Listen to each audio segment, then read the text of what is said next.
Hi, everyone. It's me, Amanda, once again. And as you know, I am re-releasing some of my favorite episodes from over the past 3 years of Clotheshorse while I take this month to rest, although I haven't really rested very much, to research, do outreach, kind of just brainstorm, come up with some new ideas for Clotheshorse.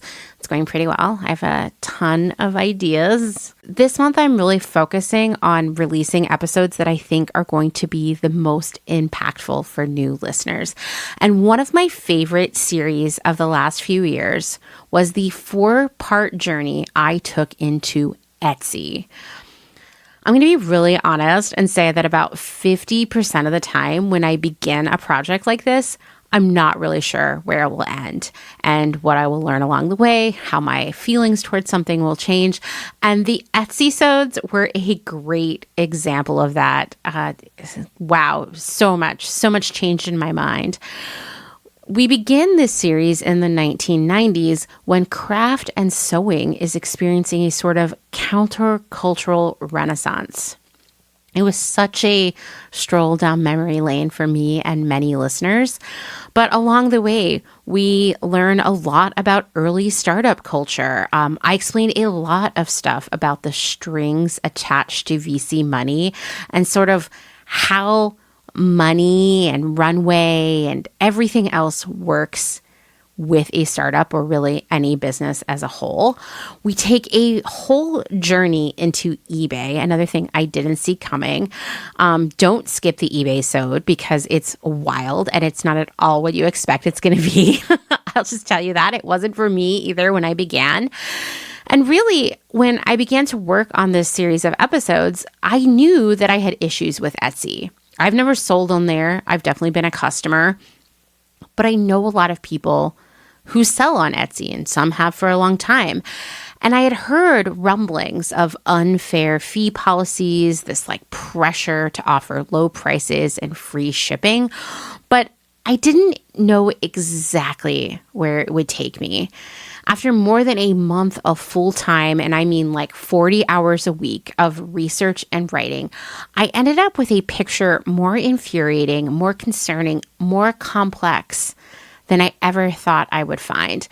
This set of episodes, which were released in August of 2021, recorded all in our farmhouse in Bird in Hand, Pennsylvania. I'm so homesick for that place. These episodes were created during the halcyon days of working full-time on Clotheshorse while also seeing clients to pay the bills around here. And I definitely was working like round the clock, but it felt like such a different time, sort of like a creative renaissance for me, an intellectual renaissance even. Listening to this series again and seeing how deep I can go, how much I can bring to the surface with more time, it's really lighting a fire under me to figure out how to be able to give Clotheshorse that kind of time again. Definitely something that is a goal for me as we move through this year and require a lot of changes in my life for sure. So nothing easy, but definitely something that is a priority to me. So this episode is part 1 of a 4-part series. I recommend listening to them all. You have to hear the whole story. They are all listener favorites, especially the eBay-sode. If you think eBay is boring, old, a place where people just sell knockoff clothes, please go listen to it. It was a story I never saw coming. You can find all of these episodes at clothehorsepodcast.com. I'm going to link to them in the show notes, or you can scroll back on your favorite podcast feed, whether that's Apple Podcasts or Spotify or anywhere else you listen to Clotheshorse. Scroll back and look for episodes 90 through 93, and you'll have your Etsy-sodes right there. I'm excited for all of you to listen to them for the first time ever or listen to them again and see how they feel now. All right, let's jump right in.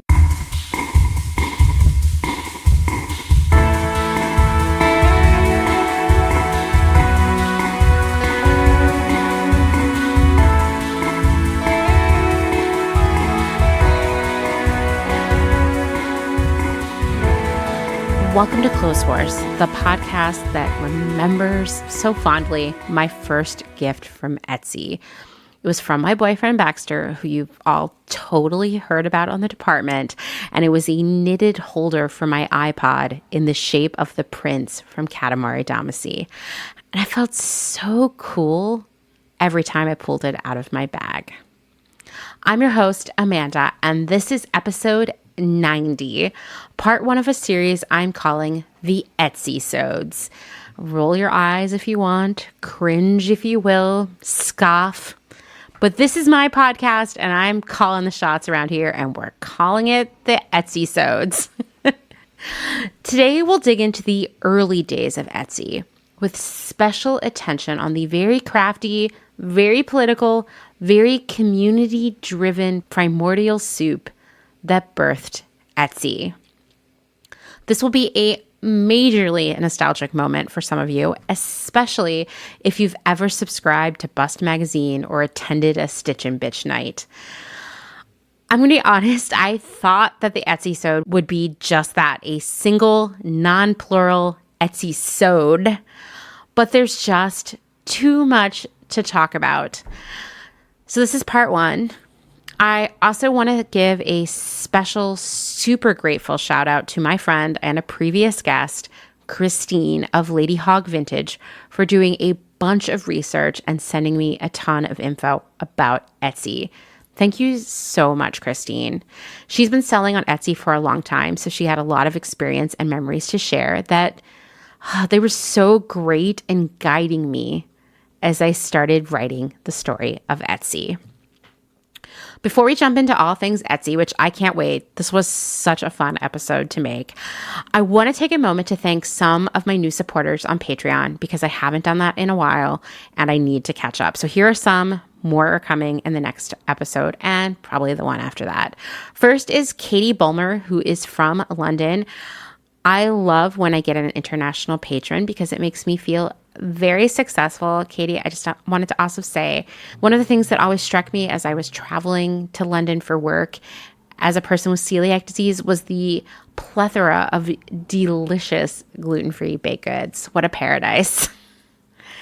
Thank you for your support, Katie, and I hope you're eating a gluten-free cake right now. Next is Caitlin Boucher, who I'm pretty sure is my first patron from New Hampshire. Thank you so much, Caitlin, and I apologize in advance if I just totally butchered your last name, which I probably did, so feel free to message me and set me straight, and I'll do a do-over.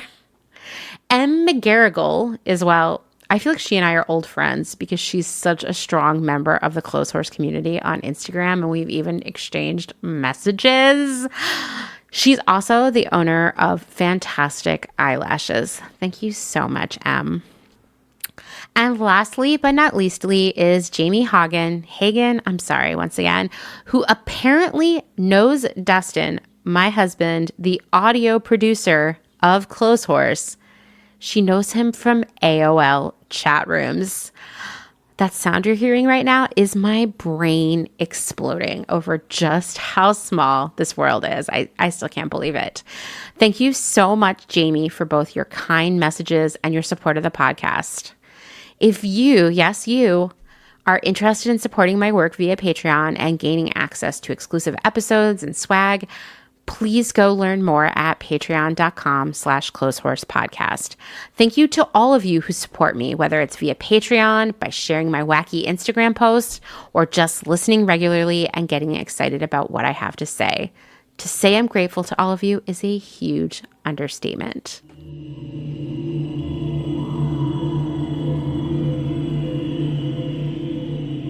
It's time to get this story started, so let's set the stage for where it all begins, where a big chunk of the next 15 minutes or more are going to take place. It's 2005. You're like, I don't even know what was happening there. Well, don't worry. I looked it up for you because I also could not remember what happened in 2005. And like a lot of years, it was a big one. George W. Bush began his second term as president, and Hurricane Katrina decimated New Orleans, prompting Kanye West to rightfully say, George Bush doesn't care about Black people. A company called Amazon, I'm not sure if you've heard of them. This company, Amazon, announced a new subscription service that offered free shipping on all orders, and that service was called Amazon Prime. I'm just going to tell you right now, put a pin in that, because as we often do around here, we're going to talk about the continuing ripple effects caused by Amazon Prime and the delusion of free shipping. We're not going to really talk about it that much in this episode, in this half of the Etsy story, but it will be coming up a lot, spoiler, in the next episode. In 2005, I was living in Portland, Oregon, which I would say was, at that point at least, the West Coast headquarters of DIY and crafting. Yes, I know you're all yelling at your phones, at your computers, at the wall right now. You're saying, that's not true, Amanda. Where I lived was. And I would say, yes, crafting and DIY were happening all over the United States. But it was basically a way of life in Portland.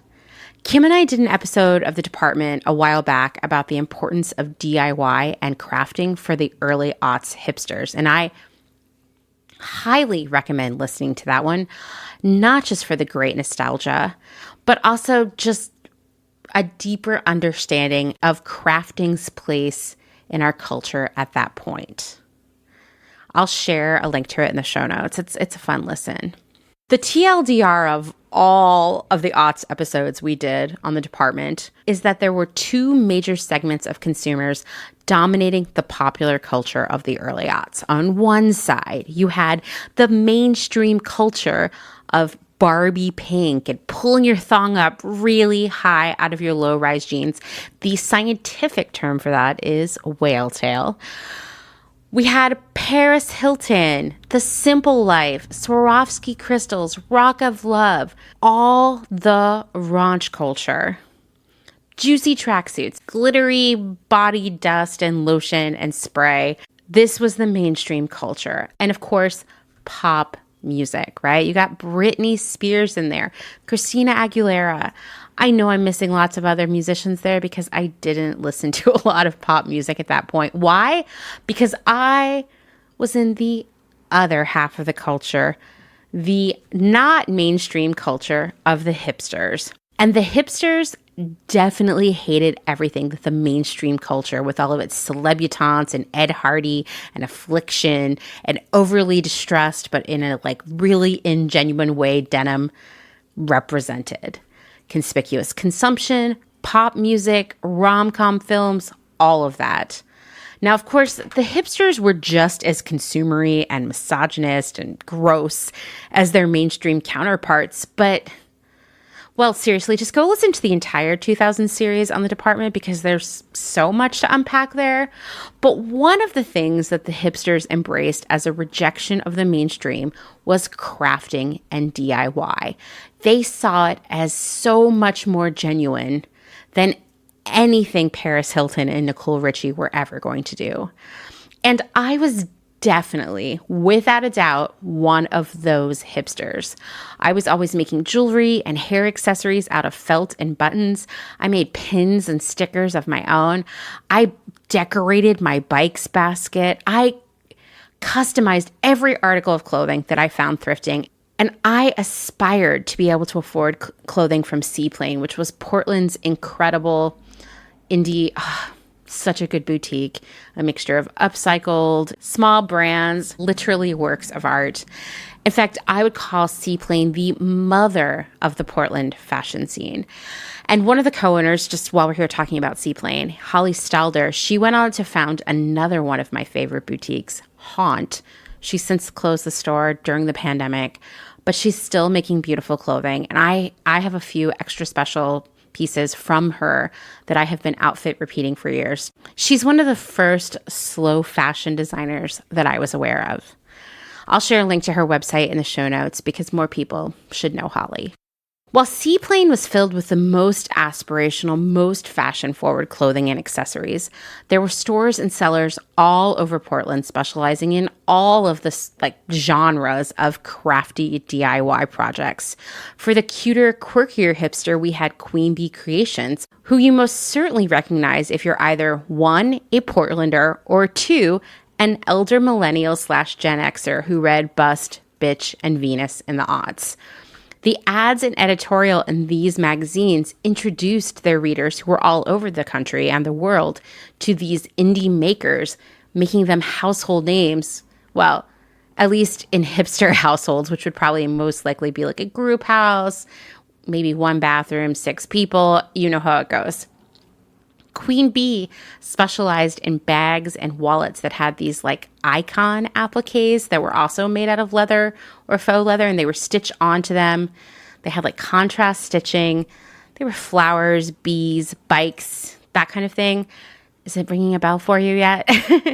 You could find Queen Bee and some other Pacific Northwest artists and makers like Nikki McClure on buyolympia.com, which gave this group of Pacific Northwest artists and makers access to a broader customer base in this early era of internet shopping.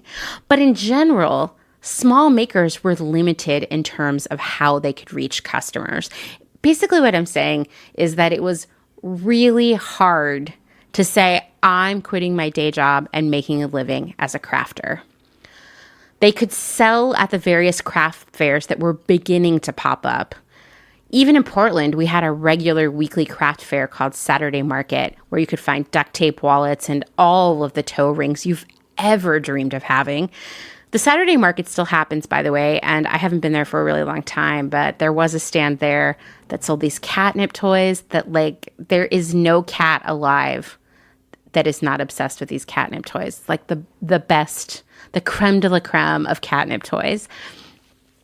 But the drawback to selling at these various fairs and markets is that the sellers couldn't always predict how it would go for them because they were at the mercy of weather and the customers that decided to show up in the first place. Plus, you might have someone browse, walk through, see something that they wanted to buy from you.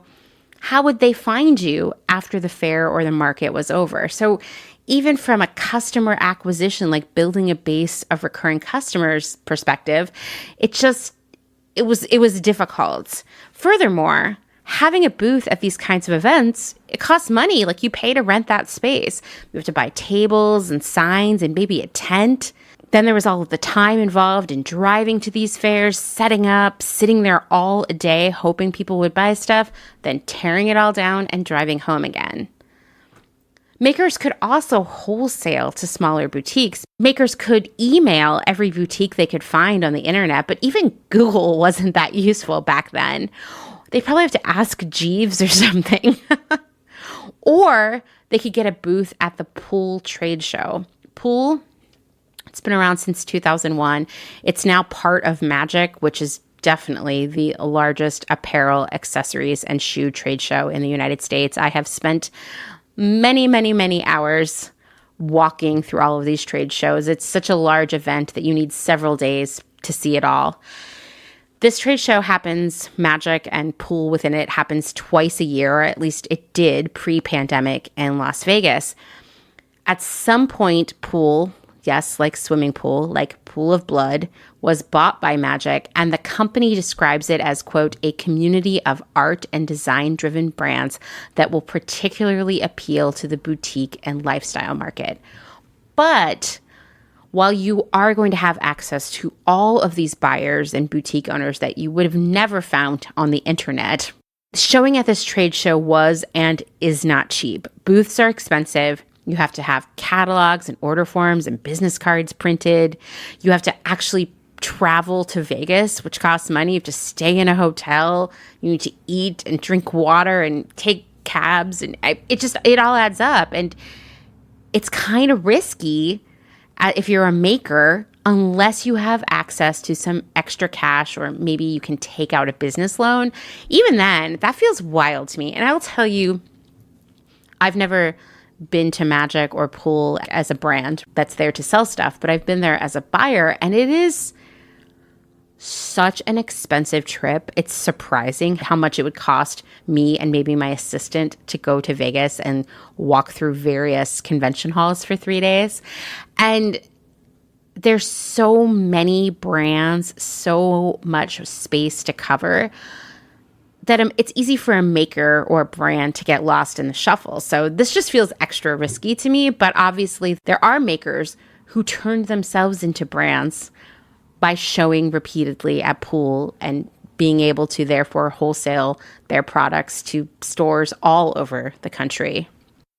Another option for a maker in terms of building their business and extending their reach is that they could form a collective with other makers. That's kind of what buyolympia.com was. And the Austin Craft Mafia was formed after a 2001 meeting of 9 women who hoped to grow their craft skills into a way to quit their day jobs. And I also just want to remind you again, this is a pre-social media era. No Instagram. I can't imagine being a small maker building a business pre-Instagram. But the Austin Craft Mafia did. They worked together to build their own businesses and lift up one another's businesses at the same time. A lot of networking, a lot of throwing events together, a lot of taking out ads, going on the road, that kind of stuff. It's an amazing idea, and I'm starting to think we actually need way more of that in 2021. We're starting to see different makers and brands in our community collaborate, and do photo shoots together, collaborate on product, share materials and best practices. And we just need to do more of that, But all of these brands that I see working together that we know from our community, whether it's Danny of Picnic Wear or Jenny of Late to the Party or Abby of Peel and Wax or Selena Sanders, they all know one another via social media. Take that out of the equation because all of these sellers are in different places. Because all of these makers are in different places, how would they find one another without social media to bring them together? All in all, it was just really hard to reach customers. It was hard to build a community of crafters. These two things were missing. Vintage sellers were a little bit luckier because they had eBay. It's hard to believe now, but in 2005, eBay was the place to find vintage clothing on the internet. The prices were good, although sometimes they were not, and sellers from all over the world were building small businesses just by sourcing, photographing, and listing stuff. Like they would build followings of recurring customers who would come back again and again and again to buy from these sellers based on their branding, which I look back and I think of, for example, there was one group of women selling called Sisters of the Black Moon. They're from Austin, and I would buy from them all the time. And I think about how solid their branding was within the confines of eBay. And I'm like, wow, like kudos to them. And there were plenty of other sellers like that. I mean, this is the era of Nasty Gal coming up, starting as an eBay store. Many vintage sellers in the aughts were able to parlay the business that they built on eBay into, stores and websites and all kinds of other things as that era ended. We'll talk about eBay more in the next episode too. Okay, so eBay was great for vintage sellers, but it wasn't a great fit for crafters and makers because eBay just wasn't set up for, quote, handmade stuff.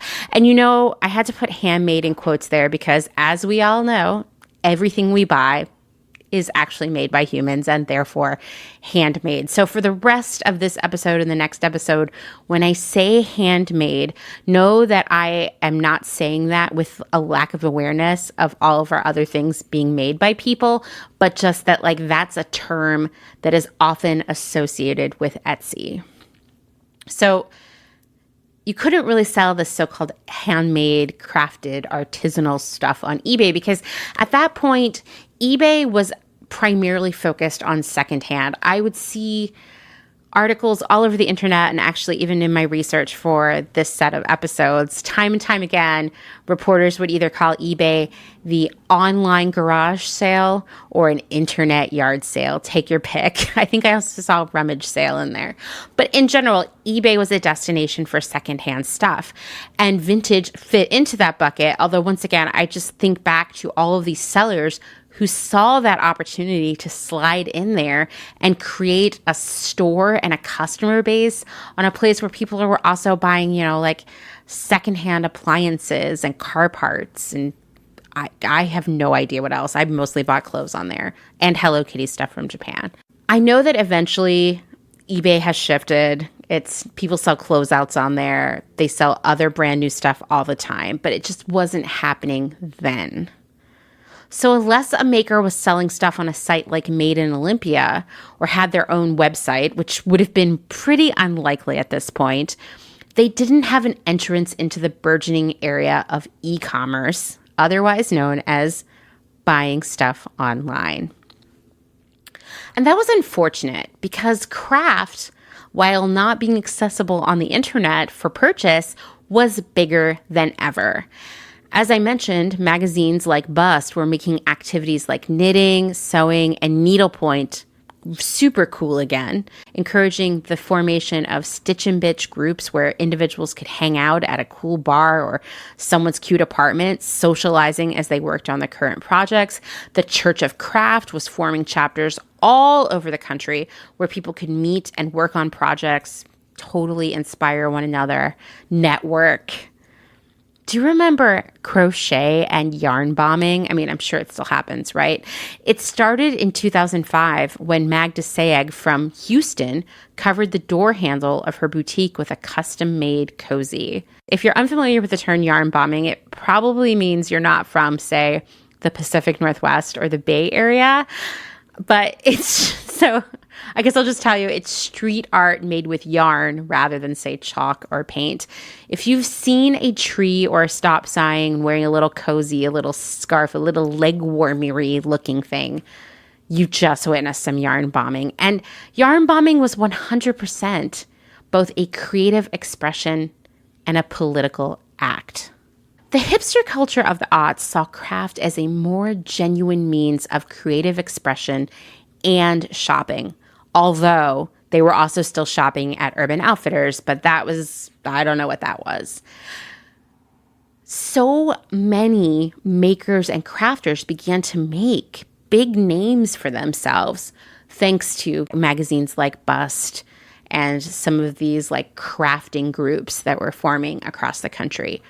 Jenny Hart, for example, a member of the Austin Craft Mafia, by the way, showed us that embroidery was cool with her line of needlepoint patterns, Sublime Stitching. Debbie Stoller, one of the founders and editors of Bust, wrote a series of iconic knitting books. Seriously, pick one up if you're interested in finally learning how to knit or crochet, because it's really easy to pick up from those books.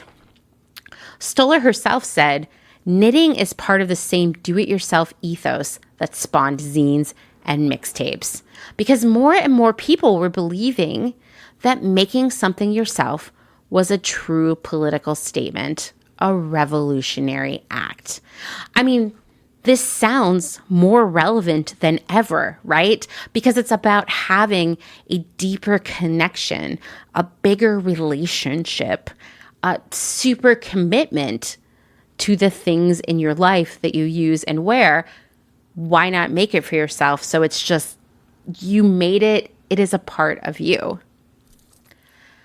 Ultimately, making something yourself, or very literally buying it from a person you can see in front of you, ensures, hopefully, that you're reducing the human exploitation in the supply chain of making that product. So that makes it even better. And once again, you love this product, you're committed to it because you made it. I would also be a complete jerk if I didn't mention that Wendy Mullen, aka Built by Wendy, showed the world that sewing could be cool too with the publication of her book, Sew You, in 2006. I love that book.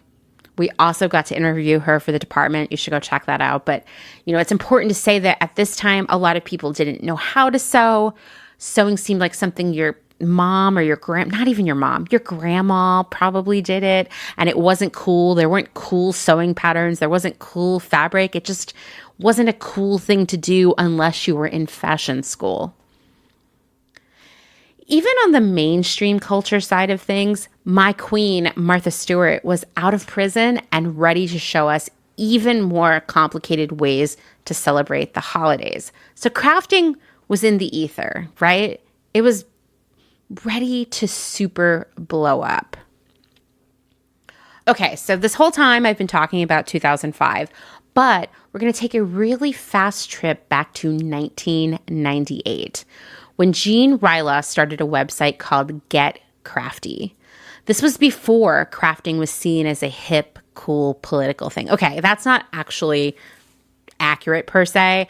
We know that craft had its own renaissance for the boomers during the 60s and 70s. There was also a big crafting as a countercultural activity movement after World War II. And truth be told, a lot of the Riot Girls were really engaging in a lot of DIY throughout the 90s.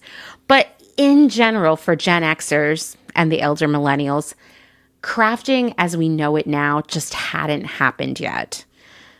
The millennials were maybe, because they were kids, crafting friendship bracelets and beaded jewelry from, princess-themed kits. But in general, crafting had become sort of an old lady thing to do. So Railla was doing something pretty major here. GetCrafty.com, otherwise known as the home of the craftistas, was the first website to bring together the new generation of crafters and really look at it from a feminist, progressive, political perspective. A version of that website still remains, and it says, quote, "When Jean Railla was in her 20s, she thought being a bohemian meant smoking in cafes and going home to a crummy, dusty, walk-up apartment. But then she had a shocking thought. Would vacuuming really get her booted from the Riot Girls Club? So she began to cook, and then to knit, and then she took up sewing. Soon she had launched GetCrafty.com, the webzine for radical craftiness." Get Crafty is about realizing that domesticity matters, that an apartment with handmade pillows or a bathroom with an Elvis theme is more life-affirming than the same old IKEA couch. Jean inspires readers to start making creative choices throughout their lives in the way they shop, cook, dress, decorate, and of course, craft. I mean, reading that right now, I feel like we just nailed the pillars of the Clotheshorse community. Returning to this century, yes, we're saying goodbye to 1998, but we'll always hold it in our hearts. In 2005, just after the publication of Railla's book, Get Crafty, Hip Home Ec, environmental engineer Carrie Tipton, who at least at the time also lived in Pittsburgh, I don't know if any of you know her, but shout out to Pittsburgh, she wrote a loving essay for Satya about Get Crafty and its impact on her life called Getting Crafty as a Feminist Statement. She said, "If I had to choose the one way the GetCrafty.com message boards most shaped my life, it wouldn't be from the incredibly helpful crafty tips, but by introducing me to so many smart and interesting women. Women who weren't afraid to use the word feminist and who thought about the issues I was dealing with, how to reconcile our need for community with our work and its demands on our time, and how to craft our lives in the direction we wanted them to go." And maybe it was being surrounded by so many strong and vocal women, or maybe it's the direction my growth would take anyway. But the longer I craft, the more I think about societal issues. For example, crafting not only as a pleasant and rewarding activity, but as an inherently political activity. What is more political than giving homemade gifts during the holidays, avoiding Black Friday and conspicuous consumerism in favor of items you make as you hold the recipient in mind? Well, you know where I'm going to land there. I mean, this was written 16 years ago, and it also feels more relevant than ever because, while this idea was picking up a lot of momentum in 2005, it kind of went away for the aughts. That era of 2010 to 2020. Tipton ends her essay by saying, as Jean remarks in the afterword, being crafty is about viewing your whole life as one big craft project.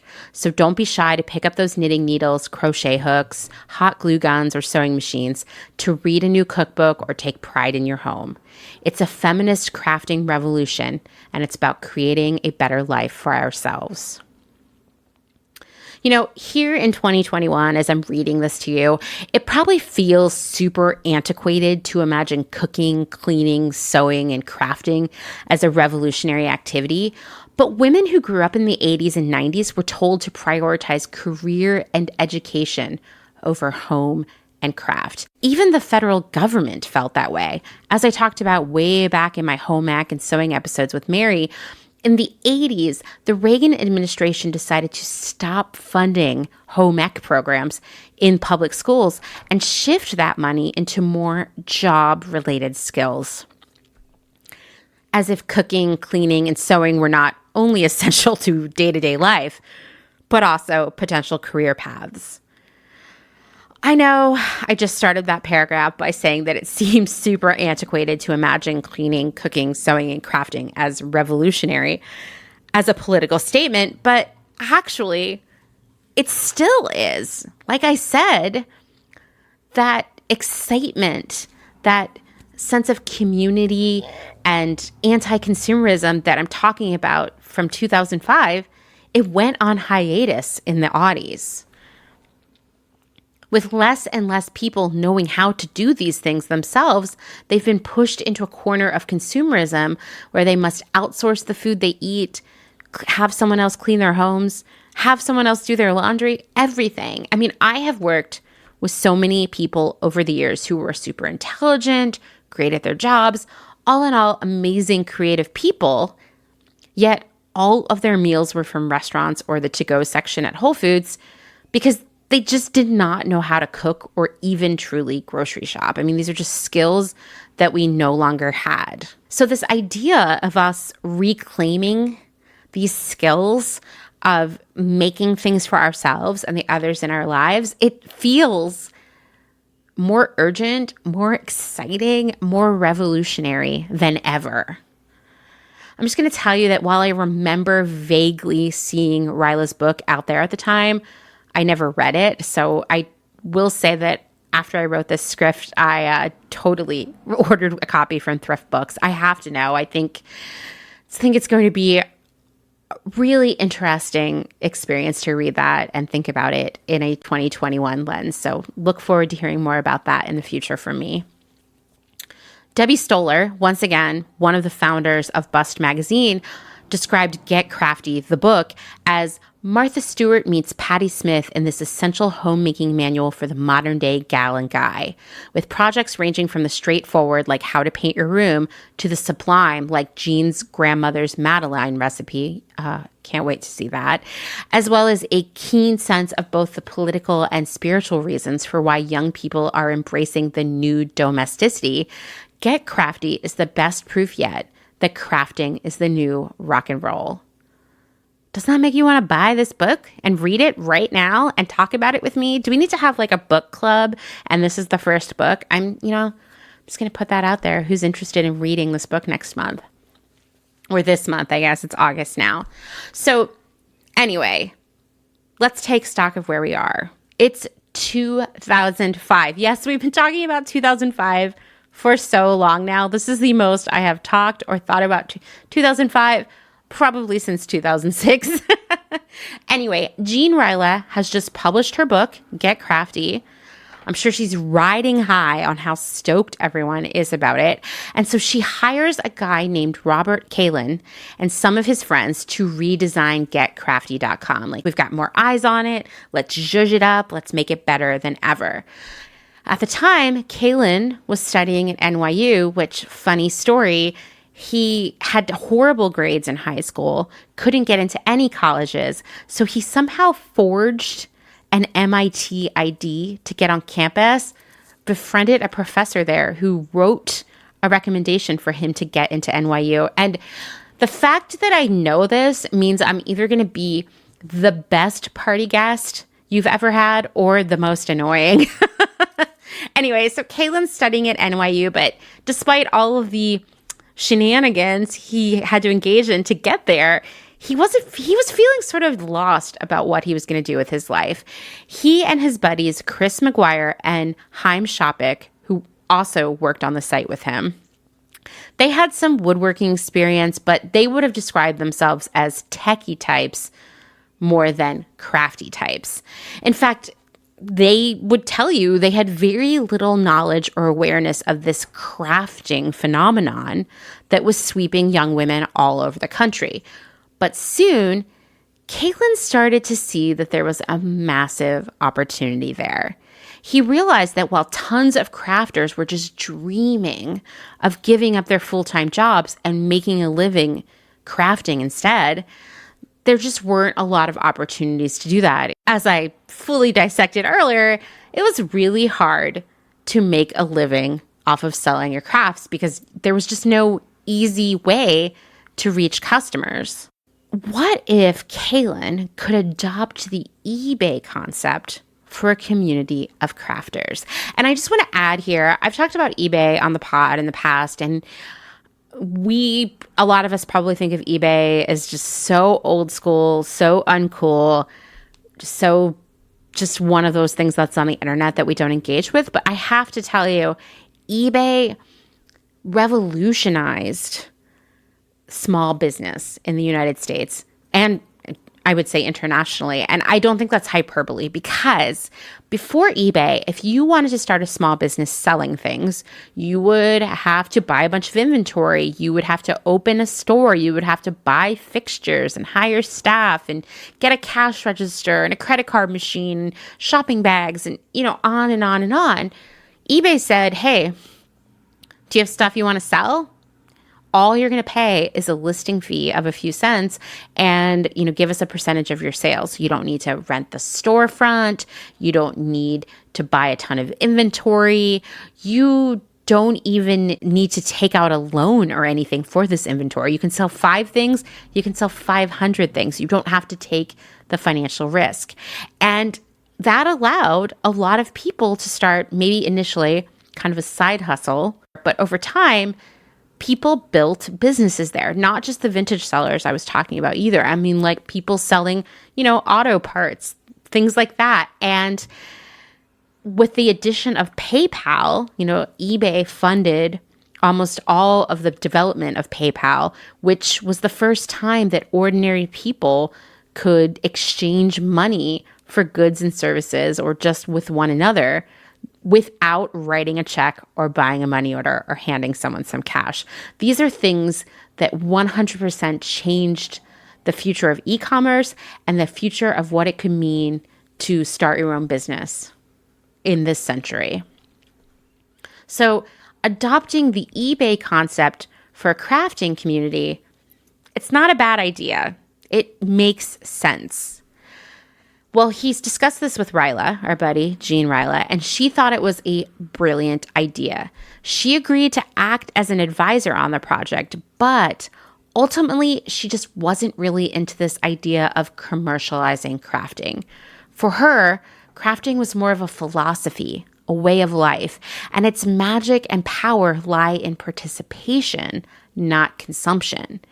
She discussed this in her regular Craft magazine column, arguing, quote, "The practice satisfies the urge to create. It values feminine art forms. It provides relief from the digital world. And yes, it is a form of political statement against the dehumanizing global supply chain." But she was also aware that despite all of the revolutionary aspects of crafting, not everyone had the time or privilege to craft. Nonetheless, they would appreciate being able to buy more ethical products, that even if you didn't have the luxury of DIY in your life, you had an appreciation for DIY. So in that way, she was supportive of the Etsy concept in the beginning. A few years later, in 2008, as Etsy had sold millions of items on its platform, she would write an essay called "What Would Jesus Sell?" where she said, quote, "Isn't shopping, no matter how wonderfully crafty and politically correct, still, well, shopping? Can you escape the so-called sin of consumerism by buying handmade? Isn't the whole point of modern crafting do it yourself, not buy from someone who's doing it themselves? Not to be a total hypocrite, I shop Etsy and artisan crafters as well as buy the crap from China, just like everyone else.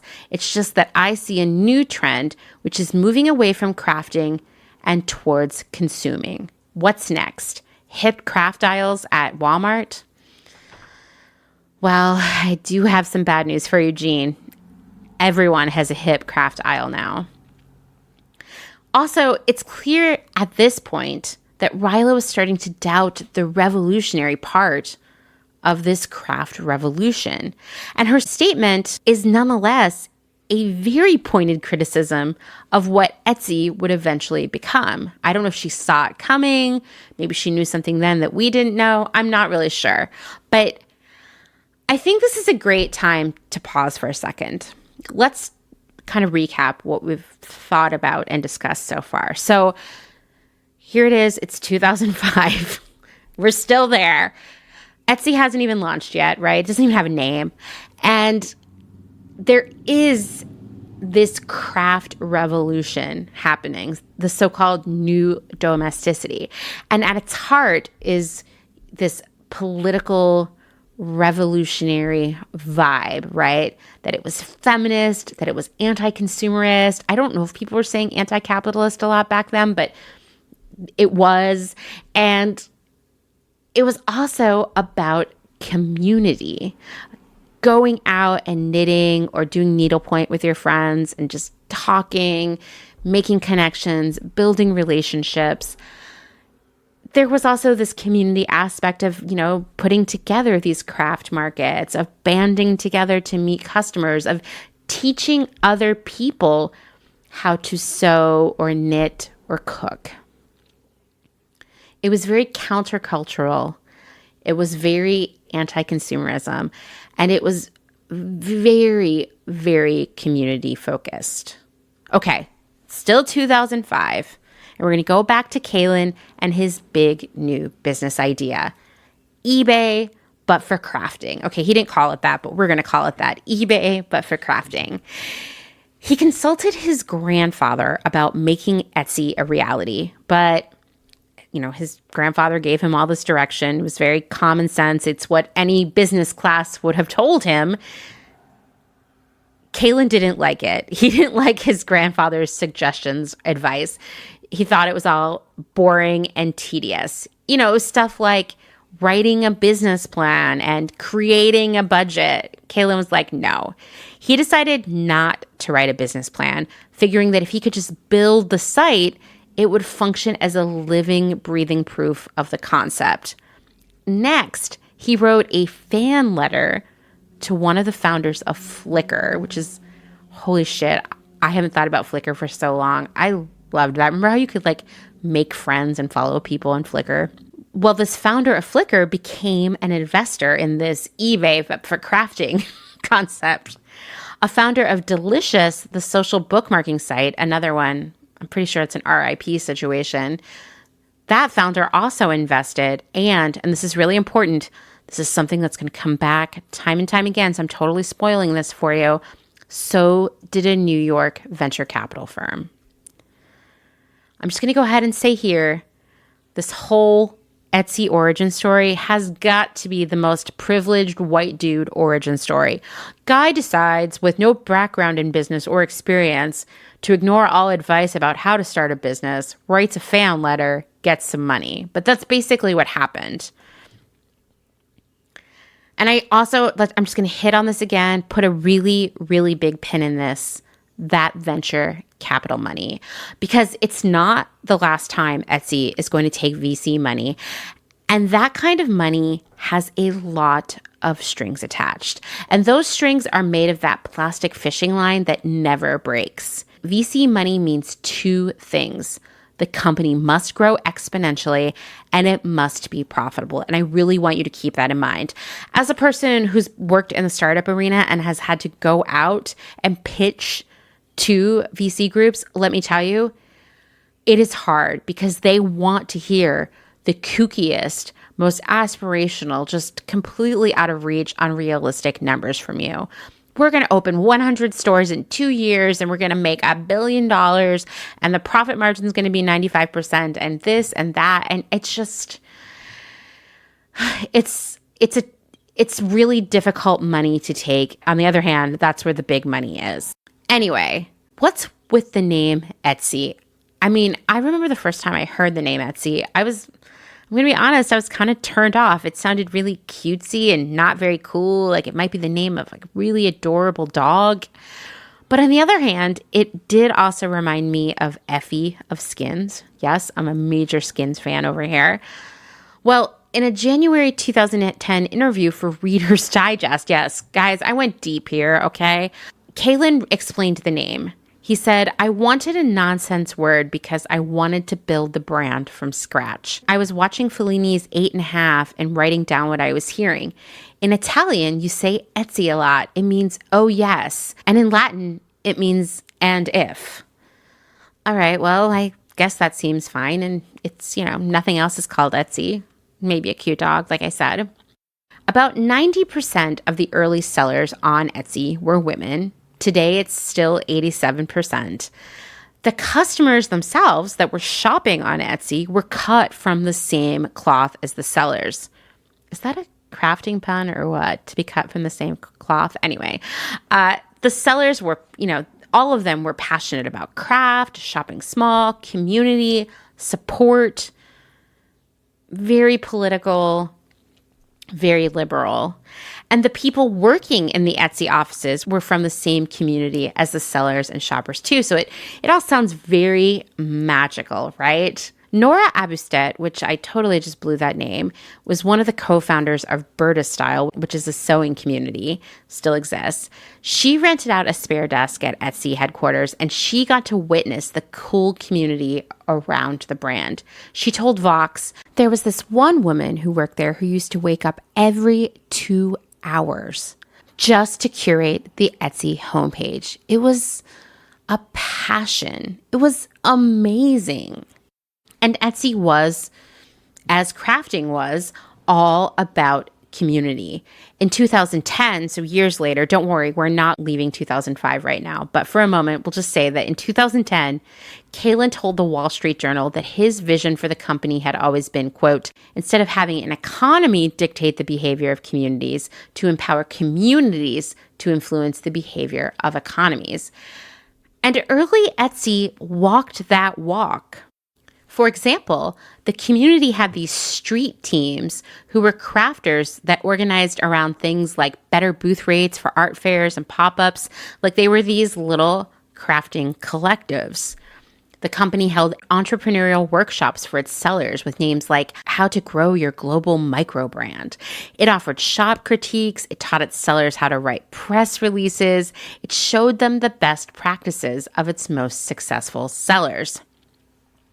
It had its own magazine video cast called The Stork, that's spelled Storque, in case you were wondering, which the New York Times called a DIY business school. Kaylin also hired the best Etsy sellers to literally work for the company in the hopes of being able to share their skills as both crafters and entrepreneurs directly with all of the sellers using the platform. The company also held weekly craft nights at their office, they hosted a book club, and they created Etsy Labs, a community-focused program that taught craft and business skills to the public. I mean, this is amazing. So far, everything we're talking about really aligns with this idea of community that was at the heart of the crafting movement. In the first 10 months of business, 10,000 artists sold their handmade goods to over 40,000 buyers. Over 70,000 items were sold on Etsy. And it kind of felt miraculous because, well, for one, Etsy was giving makers this opportunity to build a business out of their passions. And two, it was prioritizing the success of its sellers and their businesses over the larger Etsy business. Basically almost saying our business is successful if these sellers are successful, right? Like we're in this together. And I just can't tell you enough how revolutionary that idea was and still is. And I can tell you, we know where Etsy is now. We know where a lot of the resale platforms are right now and where they've been.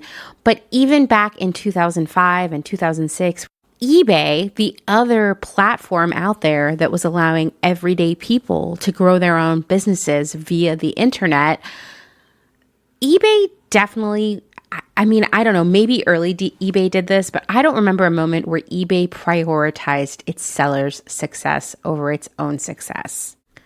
Early Etsy was so cool, but you knew there was a but coming. It wasn't profitable. That's going to be a recurring theme here. They ran out of cash flow in the summer of 2006, 10 months after launching. So Etsy accepted another round of VC funding, this time from Union Square Ventures. Once again, the promise of exponential growth and profitability was made. And to be fair, in that first 10 months, that was some pretty exponential growth, but once again, not the profitability. And I'll just tell you again, as a person who's had to have these kinds of meetings with VC, the exponential growth can never stop. It's not like, oh, it's for the first 2 or 3 or 5 years. It's supposed to be sort of infinite, and that's just a fallacy. That's something I've learned time and time again working in the fashion industry, that brands plateau, and that's that. And the best thing you can hope is that each year is a little bit bigger than the year before, but it doesn't have to be exponentially bigger. On July 29th, 2007, finally, we're in another year here, Etsy registered its 1 millionth sale. That same year, Etsy partnered with other crafters, including the Austin Craft Mafia, to form the Handmade Pledge, which people could sign at buyhandmade.org. It said, "I pledge to buy handmade this holiday season and request that others do the same for me." A statement on the site said, "Buying handmade is better for people and better for the environment because mass production is a major cause of global warming, among other things." There were also links to an anti-sweatshop site and a Walmart watchdog site because in 2007, it was a simpler time. The worst company anyone could think of was Walmart. This was only 2 years after the creation of Amazon Prime. Let's take a moment here. Let's have an interlude, if you will, to talk again. I know I talked about it earlier, about Etsy's use of the word handmade and just in general, this handmade pledge. Let's talk about the word handmade. It feels like a very cynical ploy, a cynical marketing ploy that not only reinforces but relies on the ignorance of its consumers. And I know ignorance, that sounds like a really pejorative term, but at the end of the day, ignorance means not knowing, right? And at this point, in 2007, at the time of this handmade pledge, the average person does not know that everything we buy is handmade, literally made by people. I mean, we've talked here on the podcast in the past many times about how a lot of people assume that robots make our clothes, that robots are making it all, I guess, or machines. It's just like a special machine where you like pour the raw materials in and at the end comes out an iPhone or a computer or a desk chair or some clothes, right? And so I like to think that everybody who was working on this handmade campaign knew, in fact, that all things are made by people, I hope. And since they knew that, they also knew that handmade is a word, much like a lot of the terms we hear in, used in greenwashing, like sustainable and green and organic. They knew that the word handmade would get this emotional response from the customer, and it would imply that a handmade product was superior to all the other products out there because the average person wouldn't know that all products are handmade. I guess I have a problem with that term, and I know why they're using it. And I know what they really mean is shop small, right? Support small business. But instead, what they're really doing is actually erasing all the work that so many workers all over this planet are putting in to create these mass-produced things. That's my problem with the term handmade, is that it only reinforces this idea that all of our stuff is made by machines and no humans suffer to get it done. It makes those workers, those people, even more invisible. And so it's almost like the term handmade, especially when it's being used in this very this is the political high road kind of manner. It's dehumanizing so many other humans, and I hate it. I would love to hear your thoughts on other adjectives that describe what we're seeing on Etsy. Handcrafted, artisanal, small business, small runs. I don't know. I had to have that moment, and I hope it wasn't too annoying for you, to explain why handmade is so troubling to me. That year, 2007, Etsy had record sales every day in December. This is that exponential growth everyone's been wanting. And both retailers and the press began to take notice. By this point, I was working in the buying office of a massive quasi-hipster retailer, and the bosses were concerned about Etsy. I mean, would they take some of our holiday sales? Would they destroy our company? I mean, there was a lot of fretting happening this era. We fretted about American Apparel. Now we're fretting about Etsy. No one was worried about Amazon yet. Etsy and its handmade pledge, its army of politically minded crafters who hated mass manufactured anything, well, that was anathema to what my employer was selling, which was many units of everything available, right?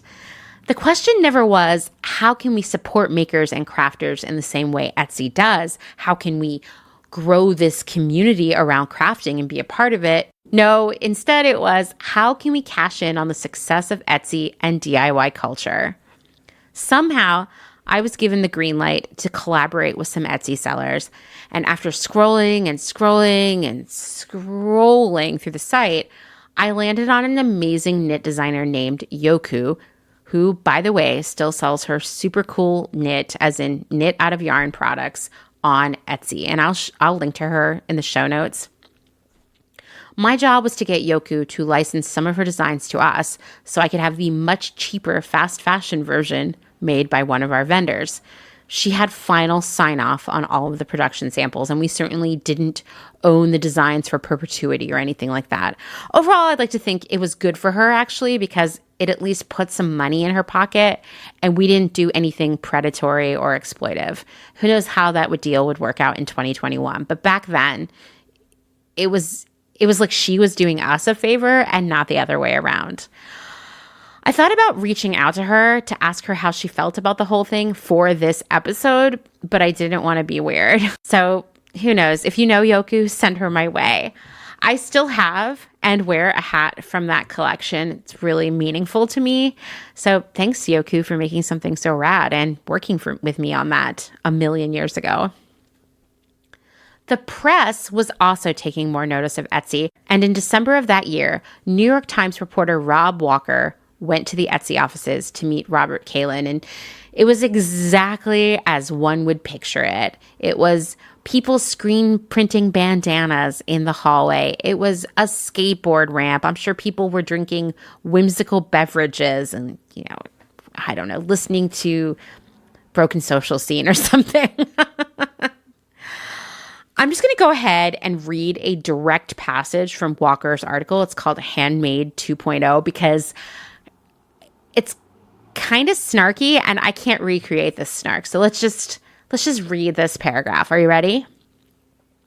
Kalin is 27 and seems even younger, with boyish features and reddish hair. Serious in a way that could either be read as earnest or deadpan, he told me the stories behind a stuffed animal and an interesting metal sculpture on his desk. both from Etsy sellers.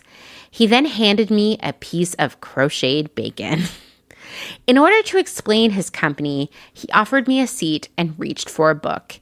It was a children's book about a fish named Swimmy. He pulled his chair closer and read aloud. The upshot was that a whole bunch of little fish gang up and begin swimming in a formation that resembles one huge fish, thus warding off predators. In their formation, the fish named Swimmy assumes the position where the eye would be. Kaylin closed the book. "We want to be the eye," he said, in case I'd missed the point, like Swimmy. Okay, so you can pick up the subtle level of snark, of disrespect for Kaylin on the behalf of this reporter. And this was not unusual at the time. Once again, we're talking about 2007 here, 14 years ago, the rise of so many of these startups, startup culture, like young people coming in with no business experience and obtaining millions of dollars to start their crazy, and I'm using that in quotes, crazy online businesses. And press around these startups sort of took two different approaches. One was what's happening here with Walker's profile for the New York Times, where it's like, these crazy kids, they're so full of themselves. They have skate ramps in their offices and they don't know what they're doing. They think they're smarter than they are. Aren't they adorable? But kind of like this condescending approach. And the other route the press took around these startup companies, which still remains to this day, I see it all the time. It was especially extreme in the hashtag girl boss era, was this fawning approach of like, oh, these geniuses, they're so different from you and me, and they deserve everything that comes their way, and they do no wrong. They're visionaries. We're so grateful to have them. And of course, that approach totally allowed all these toxic workplaces to grow unfettered and unchecked because no one was doing their due diligence to see what was really happening behind the curtain at these businesses. On the other hand, that first approach that Walker's taking, super snarky, it's kind of a dick move, for lack of a better description, because you know what? Etsy was and is still a really groundbreaking idea. I can't say that enough here. For all of the critique we're going to have of Etsy in the next episode, Etsy did something that no other business was doing at that point. And we can't underscore that enough. It allowed makers to actually do what they wanted for a living rather than work at Starbucks or in a call center or in some lame corporate job that they hated. Well, now that I've totally derailed our conversation yet again, I'm just going to remind you that before my tangent about how the press dealt with startups, I was telling you about how Kaylin read that book about Swimmy to the New York Times reporter, Rob Walker. I want to remind you of that because that book about Swimmy comes up again in the Etsy story. So the next year, in 2008, Kaylin posted a video of himself reading that book on Etsy's blog, writing, quote, "We do not want Etsy itself to be a big tuna fish. Those tuna are the big companies that all of us small businesses are teaming up against." I super appreciate this sentiment. So far in this story, I feel like Kaylin is a really good dude with good intentions. I'm probably a little full of himself, probably a little self-important, but he didn't want to be Amazon. He didn't want to be Walmart.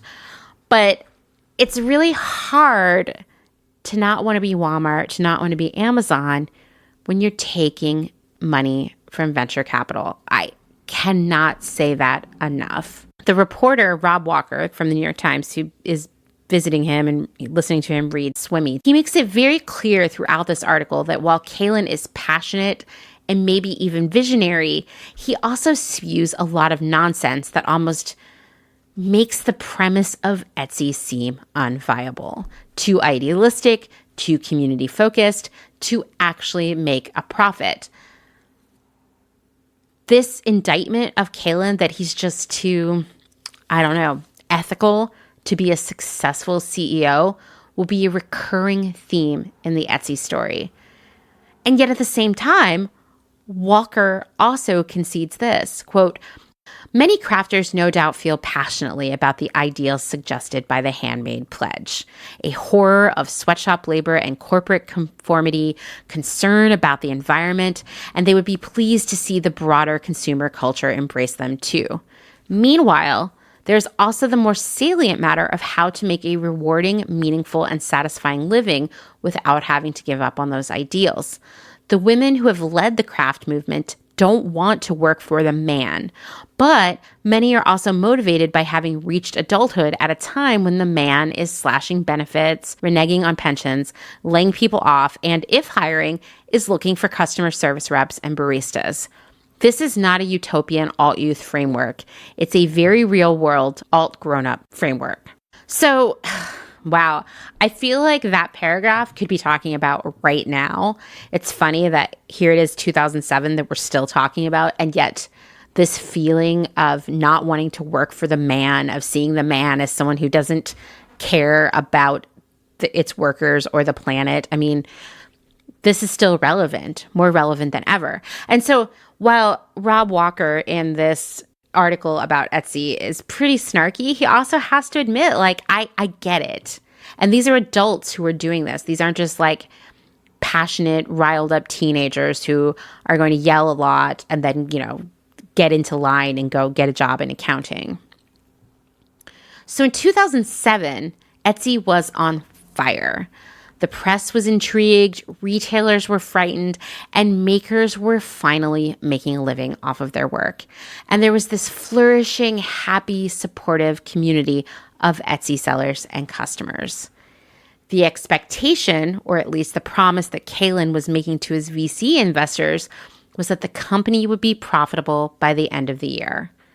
After all, you're going to take that VC money, you have to make a lot of promises, and unfortunately, you must deliver on them. Well, Etsy was not profitable in 2007. And so in 2008, when the company had monthly sales of about $4.3 million and monthly web traffic of about 230 million page views, venture capitalist Jim Breyer, who at the time was a board member at Facebook and Walmart, led another $27 million round of funding that included more money from Union Square Ventures. And by the way, members of the Etsy community were not happy about this connection to Walmart because, like I said, in this era, the worst company that anyone could name was Walmart because they didn't know about Amazon. Don't worry, there'll be a worse company. This $27 million in funding was the big time in terms of investment, and it meant more than ever that Etsy must continue to grow and it must become profitable, which meant providing a community and education for its sellers and customers could no longer be its primary goal. It had to also make some serious money for its very serious investors. And that's where I'm going to leave off with this story. We're going to continue it in the next episode. We're going to talk about 2008, the year they took that money, a pivotal time for Etsy. There's a lot more stuff that's going to come with us, but it was definitely a pivotal time in terms of philosophy of the company, and it led to a lot of things that I know have become pain points for Etsy sellers in 2021. I asked you all on the last episode and via social media to share your stories as an Etsy seller, whether it's something that's happening now, something that's happened in the past. I would love to hear from some of you who were there in the beginning. Please send me your stories this week. You can send me an email. You can call the Clotheshorse hotline. The number is in the show notes. Or you can record a voice memo on your phone or computer and email that to me. But I would love to get a ton more stories in next week's episode. So please send them my way. Tell me about Etsy. And if you're thriving on Etsy, I want to hear that too. I want to hear all of the experiences. I've been doing a lot of thinking, a lot of reflection over the past few weeks as I've passed the 1 year mark of Clotheshorse. It went so fast, it went so slowly, but it's been a year. And I've been pinpointing the core values, the pillars, the priorities of the podcast and its Instagram account, and therefore my work, right? And I've settled on 3 pillars. I love that word because it sounds very fancy, right? And these pillars probably won't be a surprise to any of you. Number 1 is education, as in providing information for all of you so you can share it with all the people around you, then they can share it with everyone in their lives, and so on and so on. And then soon, everybody knows that clothing is made by people, not robots. Just one example there. Along with that, I want to inspire you to take action in your community and to be active in engaging with both brands and your elected representatives. I'm focused on not just telling you the what and the how of what's happening in this world, but the now what that helps us create change. Number 2 is progress, not perfection. Too often, I feel that we become intimidated and overwhelmed by the prospect of being perfect people, perfect activists, perfect environmentalists, and perfect models in the community. And then you know what happens? We just give up and shut down. Yes, sometimes you're going to buy some clothes from Target, and you know what? That's totally okay, as long as you care for them, mend them, wear them a long time, and pass them on to another person when you're done with them. Sometimes you're gonna have a bad day and do some so-called retail therapy, but you're learning and you're catching yourself and you're more aware of the decisions you make and their impact on the planet. Progress is always going to be more important than perfection. Number 3 is the power of our personal stories and experiences, aka one of my favorite sayings, the personal is political. And that means creating a platform for more members of our community to share their stories and experiences here on the podcast via the hotline, emails, audio essays, and conversations with me. This is super important to me. And sharing your stories about Etsy, for example, is just the beginning. In general, if you have an idea, a story, a question that you think will benefit the community, help the community see why something is important, or maybe allow members of our community to see their own experiences with more clarity, send it my way. I want to hear from you. You know, you're probably wondering why I didn't say community as one of these 3 pillars. Well, that's because our community, which I hope will continue to grow, is supported by these 3 pillars. I can't emphasize enough how important all of you are to me and to what I do. It's one thing for me to speak into a microphone and hope that someone listens. It's another thing to work on all of this in service to all of you, which is how I view my work on Clotheshorse. All of you, you're what has kept me motivated during the last year. All of you have only increased my passion and my drive for the work that I'm doing. Every time one of you says, I've changed the way I shop, or I learned to repair clothes, or I told my friends about this thing and it changed their minds, every time I hear that, I just get more excited to work harder. One thing I hear a lot, I don't think it's meant negatively, but it sometimes feels a little critical, is how do you create so much content? How do you work so hard all the time? Well, it helps that I live in the middle of nowhere where I don't have any friends and I have an autoimmune disease, so I have to stay home during the pandemic. But I also love what I'm doing here because I feel like my work, at least right now, is necessary and it's having an effect on others. I definitely didn't feel that way when I started Clotheshorse. I didn't know where it was going. I promise all of you that I will take a break when I need it. And I definitely will stop working on Clotheshorse when there are no more people to educate, no more minds to change, and no more systems to dismantle. I definitely look forward to having all of you by my side until we get there. Thanks for listening to another episode of Clotheshorse, written, researched, and edited by me, Amanda Lee McCarty. If you enjoyed yourself, which I hope you did, please rate, review, and subscribe, and tell your friends. That's just how it works.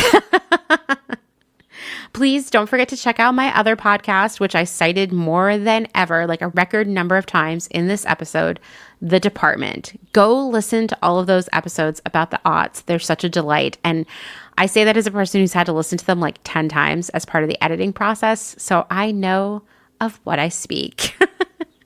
And thanks, as always, to Dustin Travis White for our music and audio support. Bye.